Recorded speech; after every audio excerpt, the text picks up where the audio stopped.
नमस्कार, आप सभी का स्वागत है यूट्यूब चैनल कुमार फाइनेंस पर। बहुत बार ऐसा देखने को मिलता है कि रिटेल इन्वेस्टर पेनी स्टॉक्स या लो प्राइस में चलने वाले स्टॉक के चक्कर में फंस जाते हैं, इस उम्मीद में आने वाले टाइम में उनको एक मल्टी बैगर या बहुत अच्छा रिटर्न मिलेगा। लेकिन कुछ कंपनीज ऐसी भी होती है जो लगातार अच्छा परफॉर्मेंस देते हुए अपने इन्वेस्टर्स का पैसा मल्टी बैगर करके देती है, जो न सिर्फ लार्ज कैप से आते हैं बल्कि फंडामेंटली भी काफ़ी स्ट्रांग होते हैं और उनका बिजनेस भी काफ़ी यूनिक होता है। ऐसा ही एक स्टॉक टाइटन कंपनी लिमिटेड है, जिसके मैनेजमेंट पर तो कोई डाउट नहीं किया जा सकता क्योंकि ये टाटा ग्रुप से बिलोंग करती है। और ओवर द ईयर्स देखेंगे तो न सिर्फ इस कंपनी ने बिजनेस में अपने वाइड रेंज ऑफ प्रोडक्ट को शामिल किया है, बल्कि कुछ ऐसे प्रोडक्ट भी इंक्लूड किए हैं जहां पर इसने बहुत बड़ा एक मोड क्रिएट कर रखा है अपने कंपटीटर्स के लिए, जिसको भेद पाना इजी ही नहीं असंभव टाइप का है। टाइटन कंपनी लिमिटेड के बारे में जब भी चर्चा होती है, न सिर्फ इसके बिजनेस, इसके मैनेजमेंट के बारे में होती है, बल्कि राकेश झुनझुनवाला का भी नाम हमेशा इसके साथ एसोसिएट किया जाता है, क्योंकि ऐसा माना जाता है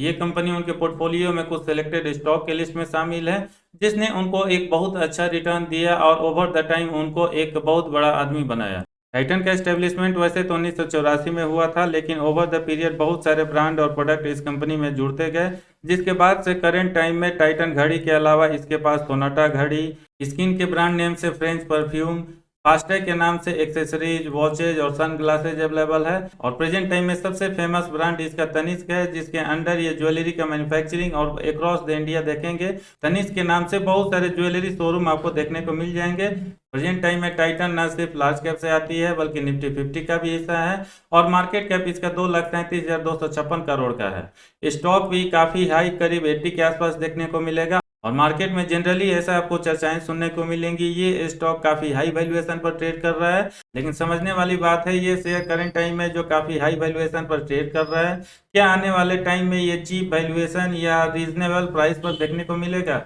इसको लेकर इस वीडियो में हम आगे बात करेंगे और समझने की कोशिश करेंगे जो ये प्रीमियम वैल्यूएशन पर करंट टाइम में ट्रेड कर रहा है, आने वाले टाइम में ये डाउन होगा या ऐसे ही फ्यूचर में ये चलता रहेगा। रिटर्न ऑन कैपिटल एम्प्लॉयड का परसेंटेज इसका 21.4% है। रिटर्न ऑन इक्विटी का परसेंटेज आपको 26.4% देखने को मिलेगा और इन दोनों ही पार्ट में कंपनी काफी स्ट्रांग नजर आ रही है। दोस्तों, पिछले 10 सालों का ट्रैक रिकॉर्ड देखा जाए तो टाटा कंपनी लिमिटेड अपने इन्वेस्टर्स का पैसा हर 3 साल या 2.5 साल में डबल कर देता है। क्या ये कंपनी पास्ट में जैसा सीएजीआर दी है अपने इन्वेस्टर्स को आने वाले फ्यूचर में कंटिन्यू रहेगा? हाल फिलहाल ही इस कंपनी के मैनेजमेंट का एक गाइडलाइन भी आया है और फ्यूचर के लिए उन्होंने अपनी कमेंट्री दी है, जिसमें उन्होंने बताया आने वाले कुछ सालों में उनका क्या प्लान है और 2 साल के लिए क्या टारगेट है। पास्ट हो या प्रेजेंट हो, इस कंपनी के बिजनेस के लिए तो काफी अच्छा रहा है, लेकिन फ्यूचर में इसके लिए क्या चैलेंजेस हो सकते हैं, क्या अपॉर्चुनिटी बन रही है, ये पूरे डिटेल हम इस वीडियो में फंडामेंटल और टेक्निकल एनालिसिस के माध्यम से जाने। उसके पहले मैं कहना चाहूंगा, अगर आप नए हैं चैनल पर या अब तक आपने इसको सब्सक्राइब नहीं किया है, चैनल को सब्सक्राइब करके बेल आइकन का बटन जरूर प्रेस करें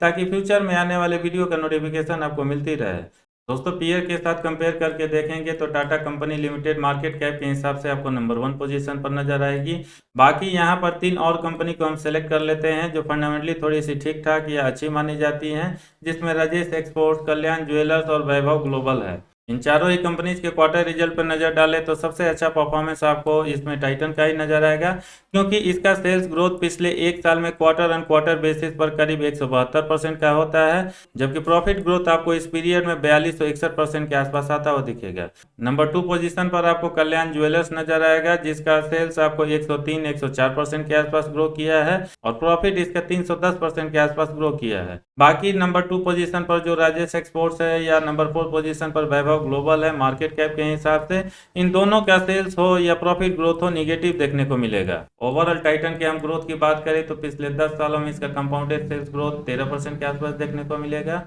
पिछले 5 साल में 17%, 3 साल में 13% और पिछले 1 साल में सबसे अच्छा रहता है क्योंकि ये 50% के आसपास होता है। कंपाउंडेड प्रॉफिट ग्रोथ इस कंपनी का सेल्स ग्रोथ के कंपैरिजन में ज्यादा बेटर नजर आएगा और एक तरह से एक ये बहुत अच्छा संकेत है, क्योंकि जब भी किसी कंपनी का प्रॉफिट ग्रोथ उसके सेल्स ग्रोथ को बीट करता है, उसके पीछे का रीजन है उसका ओपीएम परसेंटेज हो या उसका नेट प्रॉफिट हमेशा अच्छा बना है। पिछले 10 साल में इसका प्रॉफिट ग्रोथ 14%, 5 साल में 23%, 3 साल में 17% और पिछले एक साल में ये 132% रहा है। स्टॉक प्राइस CAGR आपको मिनिमम साइड में पिछले 10 साल ऑन एवरेज के अकॉर्डिंग देखने को मिलेगा, क्योंकि ये 27% रहता है। बाकी 5 साल में ये 35%, 3 साल में 28% और पिछले एक साल में एक बार फिर से ये 28% है। यानी अगर आप 10 साल पहले इस शेयर को बाई करके अपने पोर्टफोलियो में ऐड किए होंगे, आपको हर 2.25 साल में आपका पैसा डबल होता हुआ दिखता है। और करंट टाइम में देखा जाए तो आपके पैसे का वैल्यू 10 गुना से ज़्यादा हो गया रहता है। रिटर्न ऑन इक्विटी भी इस कंपनी का लगातार पिछले 10 सालों से काफ़ी स्ट्रांग बना हुआ है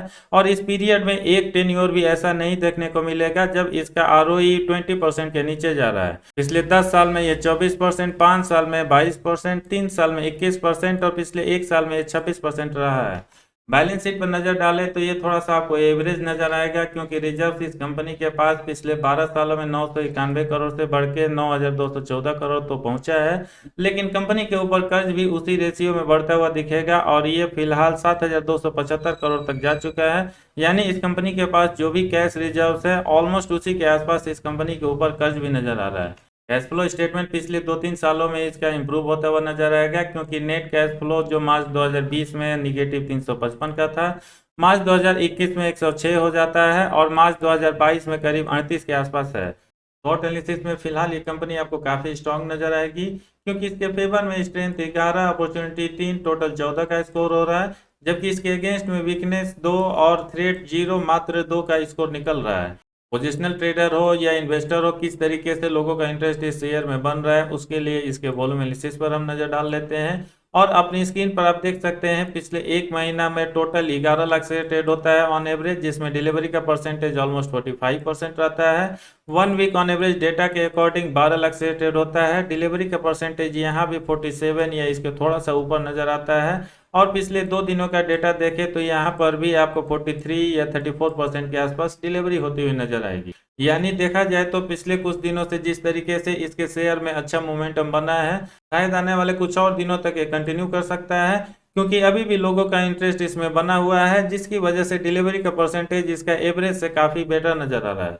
आगे बढ़ते हुए इस कंपनी का कैसा प्रोस्पेक्ट बन रहा है, क्या चैलेंजेस रहने वाले हैं और मैनेजमेंट का क्या टारगेट है, उसके बारे में जाने उसके पहले कुछ टेक्निकल डेटा देख लेते हैं। टाइटन कंपनी का चार्ट पैटर्न और रिलेटिव स्ट्रेंथ समझने के लिए सबसे पहले मैंने वनडे का डेटा अप्लाई कर रखा है और इसका रिलेटिव स्ट्रेंथ जब शेयर का प्राइस क्लोज होता है लास्ट ट्रेडिंग सेशन में आपको 46.71 नजर आएगा। अगर किसी भी स्टॉक का RSI 50 के ऊपर चल रहा है उसको पॉजिटिव माना जाता है और इसमें जितना ज्यादा डिक्लाइन होता हुआ नजर आता है उसको हम वीकनेस की तरफ जाता हुआ कंसीडर करते हैं। 5 डे चार्ट पैटर्न के अकॉर्डिंग इसका रिलेटिव स्ट्रेंथ थोड़ा सा ज्यादा पुअर नजर आएगा, क्योंकि इसका क्लोजिंग 38.24 पर नजर आता है। यानी इसका रिलेटिव स्ट्रेंथ 60 के ऊपर तो जाता है लेकिन उसको सस्टेन नहीं कर पाता है और उसके बाद से या तो साइडवेज मूवमेंट में चलता है और फाइनली जो लास्ट ट्रेडिंग सेशन है उसमें निगेटिव क्लोजिंग होती है, जिसकी वजह से इसका रिलेटिव स्ट्रेंथ 40 के नीचे जाकर 38 के आसपास चल रहा है। 1-1 चार्ट पैटर्न के अकॉर्डिंग जरूर आपको इसमें काफी पॉजिटिव मूवमेंट होता हुआ दिखेगा, लेकिन जो क्लोजिंग होती है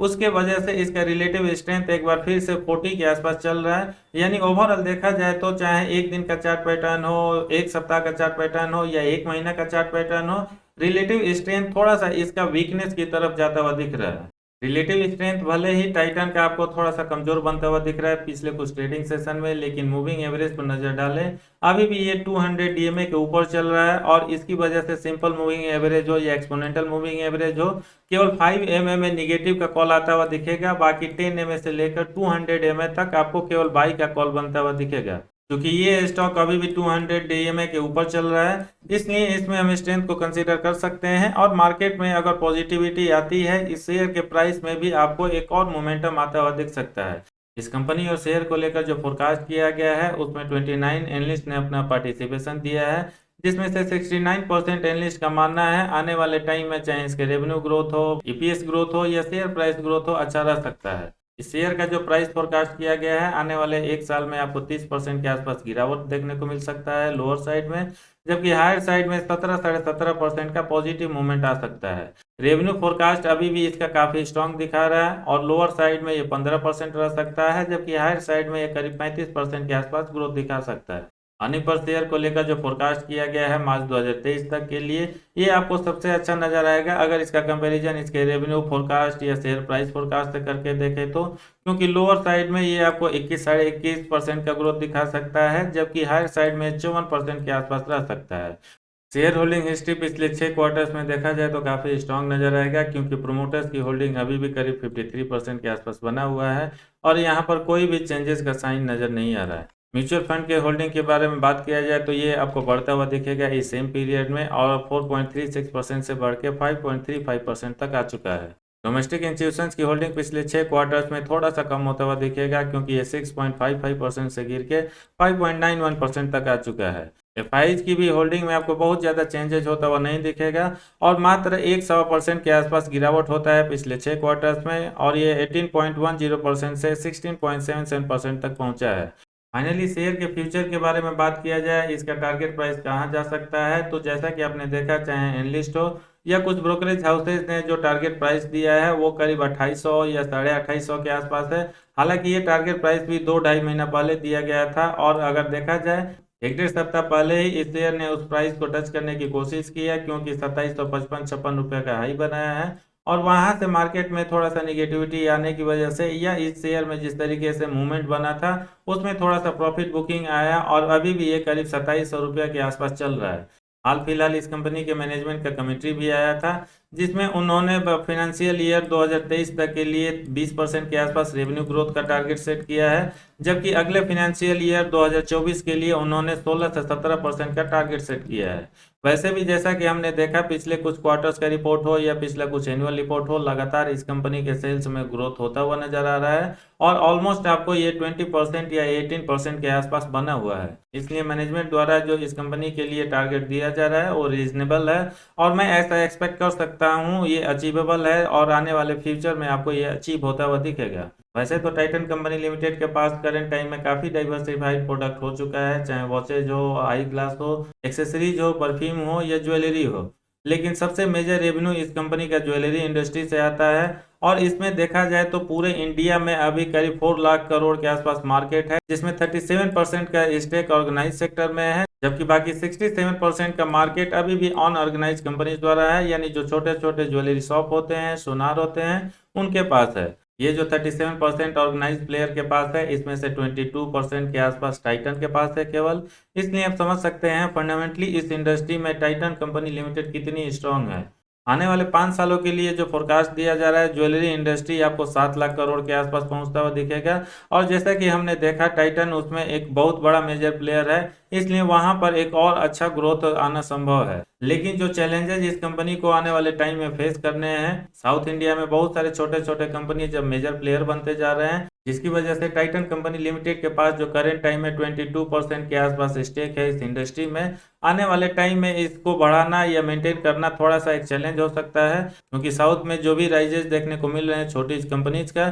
शायद उनका फोकस साउथ इंडिया में ही रहेगा, और आने वाले टाइम में वो भी अपने बिजनेस एक्सपेंशन को लेकर ईस्ट या नॉर्थ इंडिया में आ सकते हैं, जहां पर सबसे ज्यादा मार्केट टाइटन कंपनी लिमिटेड के पास है। लेकिन ज्वेलरी इंडस्ट्री के अलावा अगर टाइटन कंपनी लिमिटेड के अदर प्रोडक्ट के बारे में बात किया जाए, मुझे ऐसा लगता है आने वाले फ्यूचर में वहां पर स्ट्रेंथ इसका बना रहेगा, चाहे इसका आई ग्लासेज हो या वॉचेज हो, वहां पर कोई भी ऐसा मेजर प्लेयर नहीं है जो इसके बिजनेस को चैलेंज कर सके। इसलिए ओवरऑल अगर टाइटन कंपनी के हम रेवेन्यू ग्रोथ की बात करें तो मुझे भी ऐसा लगता है आने वाले 4-5 सालों में 20% या इसके आसपास रह सकता है। इसलिए एक बार फिर से ये शेयर आने वाला मिड टर्म हो या लॉन्ग टर्म हो, अपने इन्वेस्टर्स को एक बार फिर से अच्छा रिटर्न देता हुआ नजर आएगा। एक बात जो हमेशा मार्केट में चर्चा का विषय रहता है, जिसका मैंने जिक्र भी किया, ये शेयर थोड़ा सा प्रीमियम वैल्यूएशन पर ट्रेड कर रहा है। तो मैं यहाँ पर बताना चाहूँगा 2.5-3 साल पहले अगर आप चले जाए, जब इसका मार्केट प्राइस 1300 रुपये के आसपास था, तब भी ये कहा जाता था ये हाई वैल्यूएशन पर ट्रेड कर रहा है, और करेंट टाइम में जब ये 2700 रुपये के आसपास चल रहा है, सेम वैल्यूएशन के साथ ही ट्रेड कर रहा है।